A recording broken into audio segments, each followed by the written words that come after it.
Hi, Kathryn here with Handmade by circleartdesigns. Today, I am working on Project 3 from the July Bargain Bead Box. Now, I know I have put some other things up from the July Bargain Bead Box, but I kind of differentiate by how much of the project is Bargain Bead Box and how much is my findings. So you will find some of the series on my work table, and I put on there a July Bargain Bead Box project. But the other ones, where they're mostly from the Bargain Bead Box, I put up a July Bargain Bead Box series, and that is part of this series. Today, we will be working on Crescent and Chain Earrings in the Aqua Terra Jasper and the Turquoise faceted crystal beads from that July Bargain Bead Box. So first, let's turn our eyes to the mat and get started. So I may have told you in our previous video that our car had to go into the shop the first part of this week. I have to tell you, in the beginning, I thought this was going to be a disaster.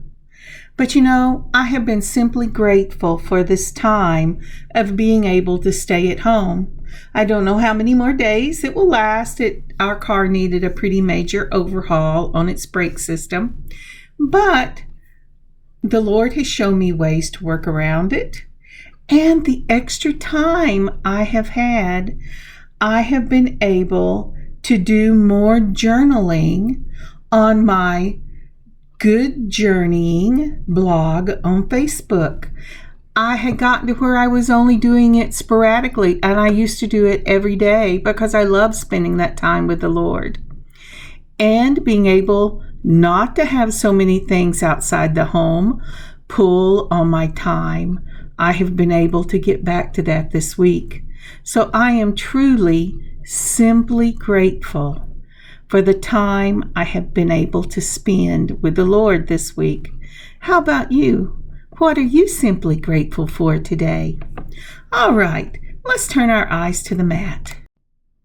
So, because originally I was thinking I would put this with another set of earrings, I did not get the beads done where I show you. My daughter said I needed motion, not just a still picture. But we're going back old school today, and we're going to use a still picture to tell you what's needed for these Crescent Chain Earrings. The first thing from the Bargain Bead Box, if you'll look up over in the far left upper corner, you will see Aqua Terra Man-Made Jasper. We will be using 2 of these. These are in the 8mm. And by the way, if you've run out of this, I know they don't have any more of these on the Bead Box Bargain store. But last night, I found on Amazon these same beads, except in their original form. It said, I looked at it on several sites, and they all said they were natural gemstones, and they're made out of sea sediment, and only they're called Sky Blue Jasper. And they had a 4, a 6, a 8, and I think a 10mm on several of the websites there. So if you need some of these beads, that's where to get them. Next, going down from that, also from the Bargain Bead Box, we have these 6x4mm crystal faceted rondelles in the Turquoise AB. Then going up from that to the very top in the middle, you will see the 3x4mm faceted silver tone beryl beads. I got these off of Amazon and a group of different spacer beads. And I'm sure you could find something similar if you don't have it in your own stash. Again, I have, going down from that in the middle, I have the 5mm rhinestone rondelle spacers. Now these I bought, I believe, off of I want to say Fire Mountain, but I'm not sure because I've had them for a long time. I got a lot of them, but any of the rondelle spacers will work for that. And then going all the way across, you'll see a piece of chain over on that far right hand side. I have chosen to use a silver tone stainless steel chain, and because it was what I had in my stash. And any chain will do, anything that you like if you're going to make these for yourself. Also, you will need a pair of ear wires. So whatever your favorite are, I will be using the fishhook ear wires.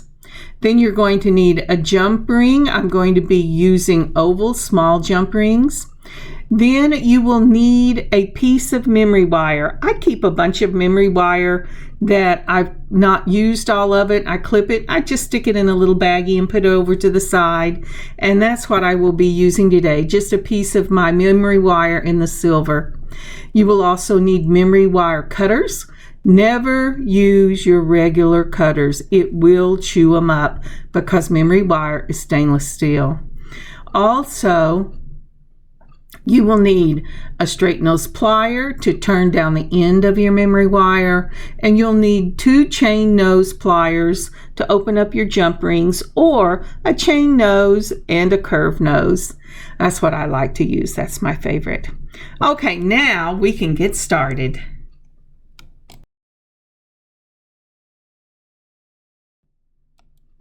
So this is a piece of memory wire I had left over. It already has the loop. When you make this loop, you're going to hold it with your straight nose pliers, which is what I'm using here. And you're going to do little turns, turning to the inside of the loop of the memory wire as opposed to the outside, like when we do bracelets, until it touches the wire and make sure it's closed.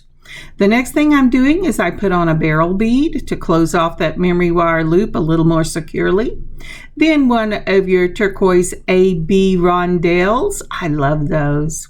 Then I'm going to put on one of the rhinestone rondelles. And then, the Aqua Terra Jasper from the Bargain Bead Box. Both of these beads again are from the Bargain Bead Box. Then another of the rhinestone rondelles, and these, remember, are 5mm. And then the little turquoise AB flesh rondelle, and then a barrel bead. And that's all there is to it to doing this first section. Now then, I am going to take my memory wire cutters. They look like a little parrot's beak. And you're going to hold it about a half a length of your pointer finger to give you enough to turn down and make a nice size loop. Try to match your loops, but now I cut a whole length across my finger, so I'm going to have to cut a little more. Always turn it towards the mat when you cut it, because you don't want this to hit you in the eye by accident. Now then, with my straight nose pliers, making sure there's nothing sticking up, I'm taking little turns, just like you would do a turn down charm loop, until I touch the inside of the memory wire. Once I get it close to the finish, I will change to my chain nose pliers, and then I'm going to hold it very carefully and mash it down until it touches, because memory wire is pretty hard to make sure that it touches, and your beads aren't going to either slip into the hole or slip off altogether. But that's what I'm doing here. I'm just snugging it up and making sure that they're about the same.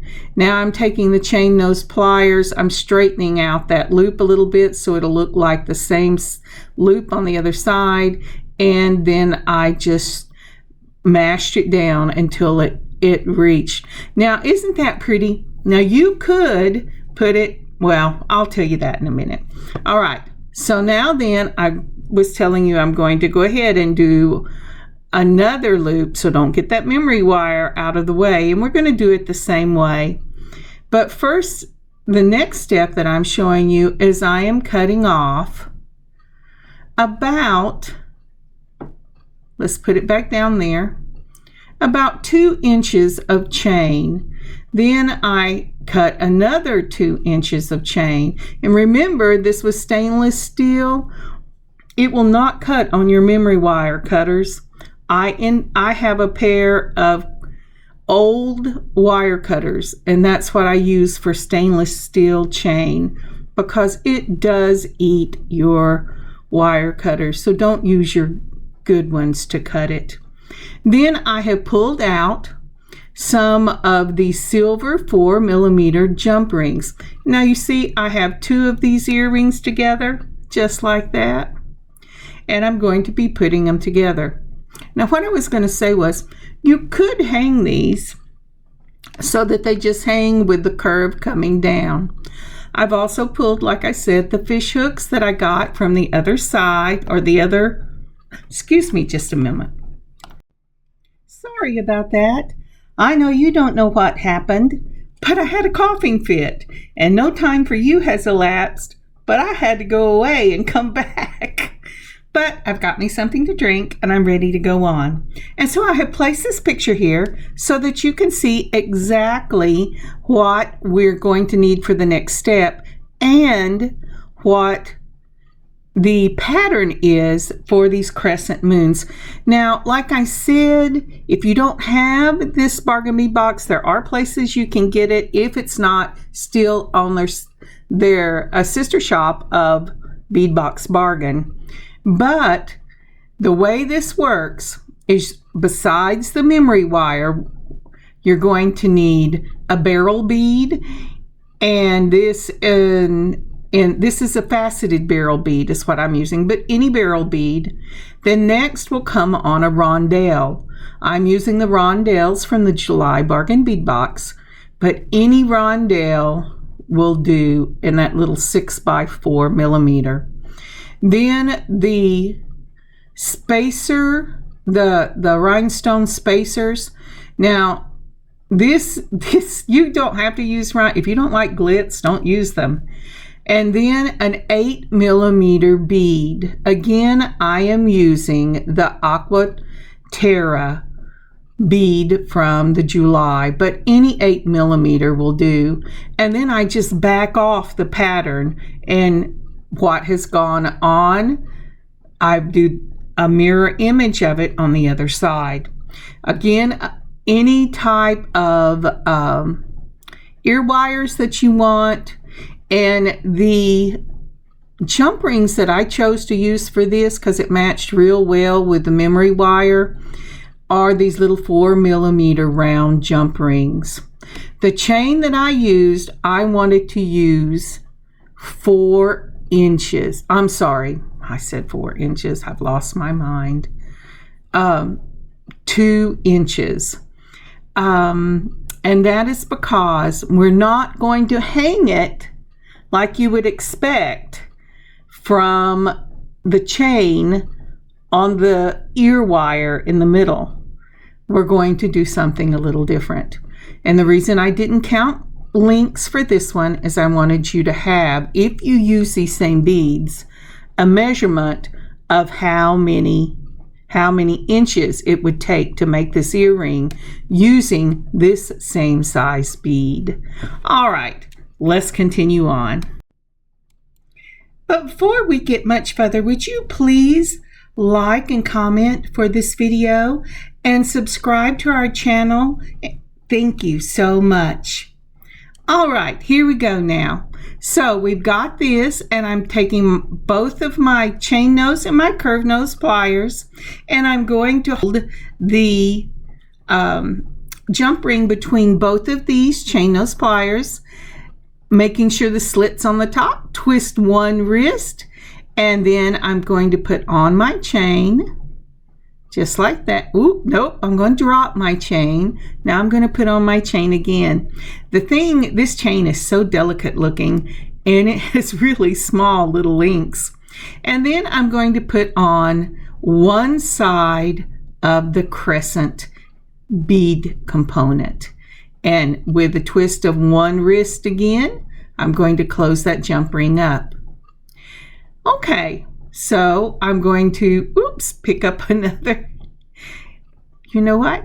It said, I'm getting away, but it didn't. So between the two, chain those pliers. Oh, yes it did. I'm going to get another one. That one was just not worth it. Okay. So I'm getting the jump ring, and between two chain nose pliers, I twist one wrist. Keep the other one steady. That keeps you from torquing the metal, and it won't give it a stress point. And then I'm going to go ahead and put on the other side of the crescent component and close it up with a twist of the wrist again. What I'm looking at is to make sure I can really catch hold of that jump ring. There you go. Then I'm gonna see if I like it. Now this is what I was going to tell you. At first I thought, oh, I might just hang it from the middle. But I didn't really like that because the crescent part of this is bigger than my chain, and I didn't want these to be just outrageously long earrings.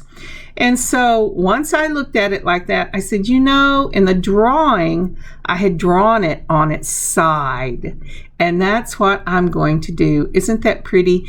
And when you turn the loops into the curve of this crescent, when you're making the earring, it really gives a place for the jump ring to come, for the chain to come off that jump ring, and it hangs so pretty on the ear. Okay, I have to tell you, all I do is hold it up to my ear because I do not have pierced ears.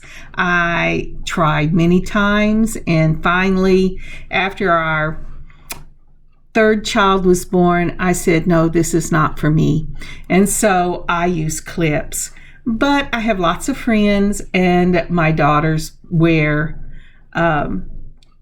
the pierced ears and pierced earrings. And so it's a real blessing to be able to make these. And besides that, I love to make these.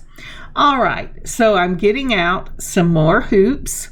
Now, with my ear wire, if you've been with me before, you know that I always turn it to the front.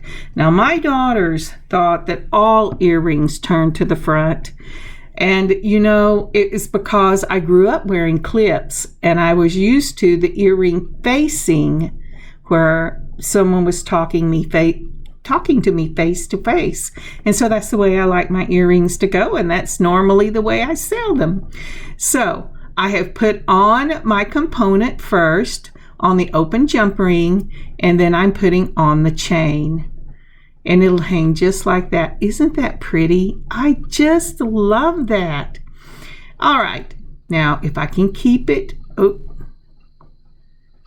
I forgot. I'm going to put a bead. I went, okay, yes, I remember, bead. I was going to put a bead. And that way it gives it a little more space coming off. And then now I put on my ear wire. So I've got the bead, the component, the bead, and the ear wire all on that one jump ring. And when we started this section, you notice that I pulled some more jump rings. And what I did, instead of the 4 millimeter, I pulled a 5 millimeter so that I could put these beads on there. You don't have to have them, but I like it because it gives it space and it keeps everything from running all over the jump ring. And it makes it a little hard to close, as you can tell right here. I keep feeling with my finger and going, is that sucker closed? And that's the other trick. I've never heard anybody tell anyone this. I found it out quite by accident. But if you are touching your jump ring and it feels rough, it is not really closed. It either is slipped under on one side, over on one side, or not touching. So make sure that they always close. And here is the finished product. Now, isn't that pretty? Oh, there you go. I just love these. They are so pretty. And it doesn't matter if the component with the beads hangs to the side of the face or outside. It doesn't matter. They look beautiful either way. And I will try and get a little more video of these earrings. Yep, putting up my trusty. I love this heart. Now it has a box with it, but I never used the box. And one day, whenever I was doing jewelry, I discovered this was the perfect thing to show my jewelry on. Now, isn't that lovely? Look at the sparkle on those turquoise. And I just love that Aqua Terra Jasper, even if it is man-made. And like I said, you can get the gemstones on several shops on Amazon. Thank you so much for joining me today. I hope you enjoy these pictures. I forgot to say, and I'll put up pictures. I've had such a good time making these. Like I said, this weekend I went crazy. I think I sat for 2 days doing earrings. I just had earring fever. And I have really enjoyed the outcome. And eventually they'll all go through so you can see how I made them. God bless you. I hope you have an amazing weekend and a wonderful beading adventure of your own. Kathryn, Handmade by CircleArtDesigns. Oh, and these earrings and the others I made this weekend are up in the shop at circleartdesigns.net. Stop by and give it a look. Thank you. God bless y'all.